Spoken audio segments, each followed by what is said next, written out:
characterized fiscal policy as a handout economy. In other words, the government was going to borrow and basically pass out cash. So that type of policy, each economic activity over the short run is positively correlated. So when you're handing out more money, such as we were in 20 and 21, the economy got a huge boost. And of course, it was financed by newly printed money coming from the Federal Reserve. But over the long term, the handout economy actually retards growth, and more so when it's financed by borrowed money, because you give people spending power, but you don't increase the supply of consumable goods and services. So you create an imbalance between some demand and supply, which means you're going to get faster inflation, which apparently the prior administration didn't understand. Inflation harms everyone, but it harms the modest and moderate income households the most. Now, what the new administration is doing is they're shifting to a hands-up economy.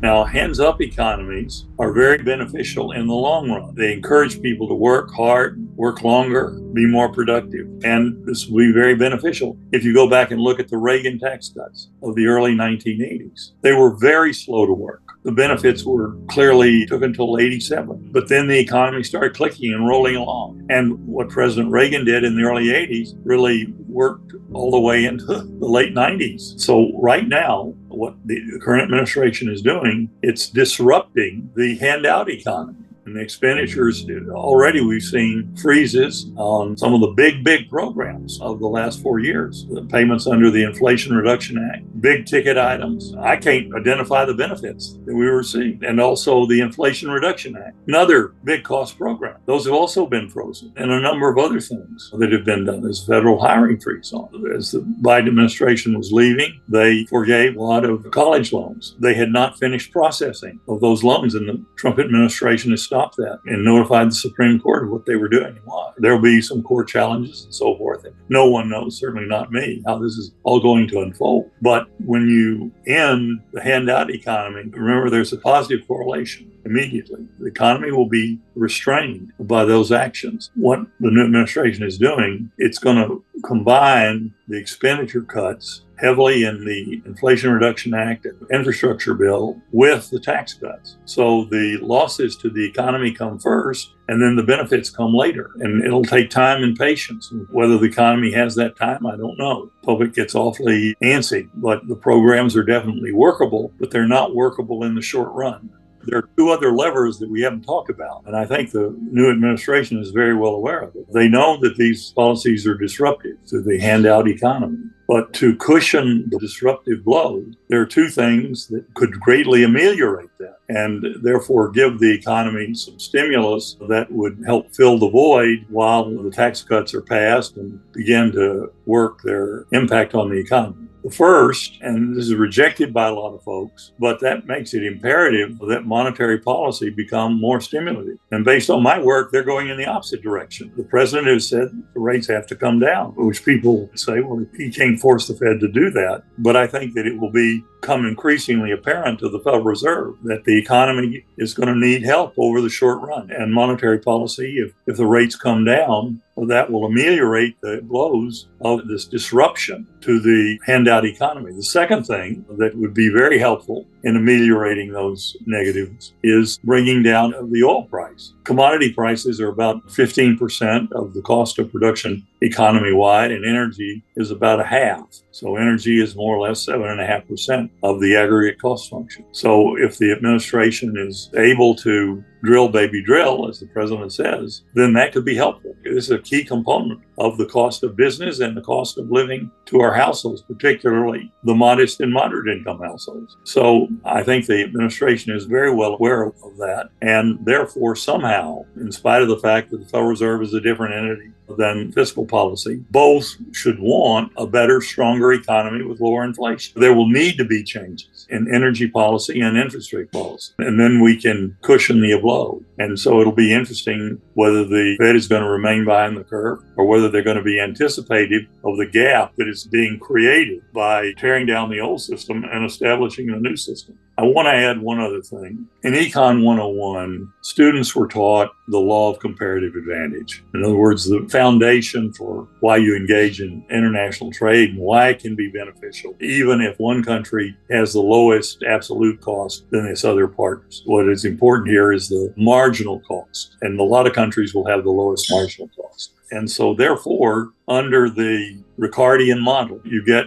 lower inflation and you get an increased standard of living. And people will say, well, tariffs do the opposite. They raise inflation and lower the standard of living. Now, because the students of Econ 101 remember the Ricardian law, they don't know that the Ricardian law doesn't apply to the current situation, because the assumption of the Ricardian model is that when partners engage in this agreement, that they all agree to play by the rules that allows the invisible hand to operate. If you allow the invisible hand to operate, which is a prerequisite of the Ricardian law, then you get efficient allocation of resources. But the Ricardian law is not operating, hasn't been operating for a long time, because China and others have been pursuing mercantilist policies. When countries, major players in the international scene, pursue mercantilism, what you get is a malallocation of the world's resources. In other words, the world's distribution of goods and service production is tilted toward the bad players. Well, if the tariffs are enacted, they will certainly raise the items, at least temporarily, on the goods that are being tariffed. But what do we learn? Number one, when tariffs are announced, immediately the dollar strengthens. The foreign exchange markets are an equilibrating factor to tariffs. But more importantly, if you are able to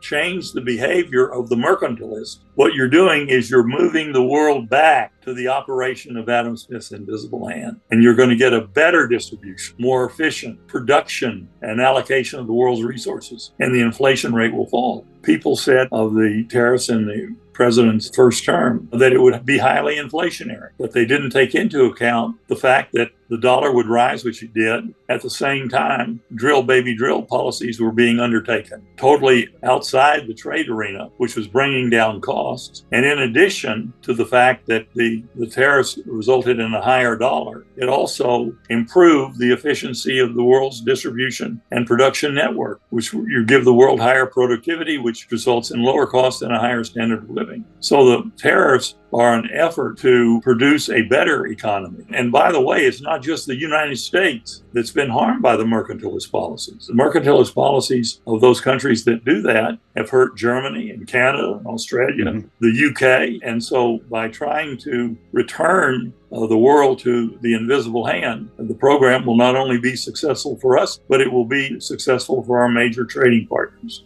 I think that the risks over the near term are to the downside in terms of the economy. I think inflation is going to surprise everyone. Whether the foundation is laid for recovery in 2026 is going to be up in the air until we see how the new legislation is put together and the time period over which the tax cuts will take effect, and whether reduction in the non-productive spending is in fact phased out, as appears to be the position at the present. We're just going to have to be prepared to make adjustments as we go here. One other thing that I might add here is we've not seen a shift like this since Reagan. And one thing that was very different, the economy was coming off a horrific recession and inflation was running rampant. Although his policies couldn't kick the economy into high gear, you were in such a hole as you started inching out of it. People were willing to take this as enough of a sign that the country was on the right track. The way in which the public responds to things is really an unknowable event, and we'll have to monitor it. But Trump's at a disadvantage to Reagan because Reagan came in, everything was in despicable condition. I think that right now there is an illusion that things are pretty good. I disagree with that. And I think we're going to have to go down first, and we're not going to reach cyclical trough until we're well into the year. And whether the public can live with that, I think that it will help a great deal if the interest rates and the oil prices come down. Even though no one else believes this, I believe the tariffs will actually produce better economic results. So we can get there, but it's going to be challenges. And obviously, we're not unified politically on that. And the political winds can shift very quickly. And so I'm not a political seer. We're going to have to be prepared to go with the flow.